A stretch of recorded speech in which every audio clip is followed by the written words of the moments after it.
ദൈവത്തിൻ്റെ മുതൽ കാട്ടുകള്ളന്മാർ കട്ടുമുടിച്ചിട്ട് എന്തേ നിന്റെ ദൈവം കോപിച്ചില്ല, അവരെ ശിക്ഷിച്ചില്ല? ഇന്ന് വളരെ സാധാരണമായി കേൾക്കുന്നൊരു ചോദ്യമാണ്. 18 മലകൾക്കും ഉടയവനായി ആ മലകളെ അവൻ്റെ ഉടലാക്കി. കടുത്തയും കറുപ്പനും അവന് കാവലായി.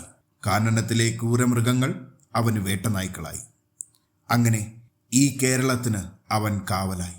വന്ന സിദ്ധർക്ക് അവൻ ഗുരുവായി മാറി. അവിടെ വന്ന ജനത അവരുടെ ഭക്ഷണം അവന് നേദ്യങ്ങളാക്കി. അവൻ വെളിച്ചപ്പാടിലൂടെ കൽപ്പനകൾ അറിയിച്ചു. അന്ന് ആ ജനതയ്ക്ക് അവൻ നിർഗുണ പരബ്രഹ്മമായിരുന്നില്ല, അവരുടെ അയ്യനായിരുന്നു. കറുപ്പയും കടുത്തയും അവൻ്റെ ആജ്ഞകൾ ശിരസാവഹിച്ചു. കാവൽ കാത്തുനിന്നു.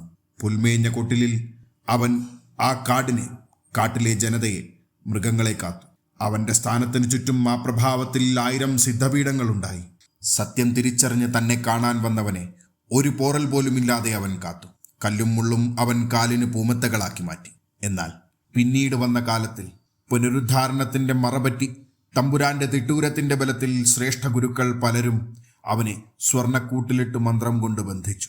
ഭക്തർ നേരിട്ട് നേദിച്ചത് മാറ്റി ശുദ്ധത്തിൻ്റെ വേലി വെച്ച് സ്വർണ്ണത്തളികയിൽ മുന്നിൽ വെച്ച് കൊടുത്തു. ഭക്തനും ഞാനും ഒന്ന് എന്നു പറഞ്ഞവനെ ശുദ്ധാശുദ്ധത്തിൻ്റെ വേലി കെട്ടി നീക്കി നിർത്തി. തൊഴുന്നവനെ തള്ളി മാറ്റി അവനെ വെറുമൊരു വിൽപ്പന ചരക്കായി മാറ്റി. നടന്ന മാറ്റങ്ങൾ അവനെ ക്ഷീണിപ്പിച്ചു. അനീതി കണ്ട് അവൻ്റെ കണ്ണു മരവിച്ചു. ഭക്തന്റെ ദീനരോദനം അവൻ്റെ കാതടച്ചു. ആചാരം തെറ്റിച്ചതിലെ മനസ്സിൻ്റെ വ്യഥ ഈ നാടിനെ മഴയിലാഴ്ത്തി. അത് നടത്തിയവൻ്റെ അവകാശത്തിൻ്റെ കസേരകൾ നശിച്ചു തുടങ്ങി. ഇനിയും തീർന്നിട്ടില്ല. ഇത് അവൻ്റെ മണ്ണാണ്. ക്ഷമ നശിച്ച് അവൻ ആക്രോശിക്കുകയാണ്. അവന് നേരെ നടന്നത് അവൻ ക്ഷമിക്കും. പക്ഷെ ഭക്തന്റെ മനസ്സിലെ നോവ്, അവരുടെ രോദനം, അത് ഈ മണ്ണിന്റെ നീതി നടപ്പാക്കുന്നത് വരെ അവൻ അടങ്ങിയിരിക്കും.